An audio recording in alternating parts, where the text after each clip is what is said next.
ചൊല്ല്. മാനസദസ്സിന് വന്ദനം. ഇന്ന് നവംബർ 14 ശിശുദിനം. ഞാൻ കൂട്ടായിക്കൊരു കഥയാണ് പറയാൻ പോകുന്നത്. പൂക്കളെ ക്ഷണിച്ചിരുന്ന ചാച്ചാജി. ഒരു ഇന്ത്യയുടെ പ്രധാനമന്ത്രിയായിരുന്നപ്പോൾ ഫോണിനെ കാണാനായി കുറേ ആൾക്കായി എന്നും എത്താറുണ്ടായിരുന്നു. ഒരു ദിവസം ഒരു രാമരാശിയ ഒരു പാവം പെൺകുട്ടി ഫോണിനെ കാണാനായി വീടുമുറ്റത്തുണ്ടായ റോസാപ്പൂവുമായി ചെന്നു. പൈസ കടത്തിവിട്ടില്ല. വലിയ വലിയ സമ്മാനമായിട്ട് കൊണ്ടുവന്നവയെ മാത്രം പൈസയെ കടത്തിവിട്ടുള്ളൂ.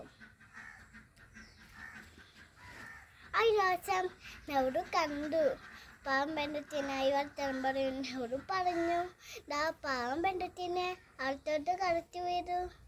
എന്നിട്ട് നെഹ്റു റോസാപ്പൂ മരിച്ചിട്ട് ഡസ്സിൻ്റെ ഒരു വശത്ത് കുത്തിവെച്ചു.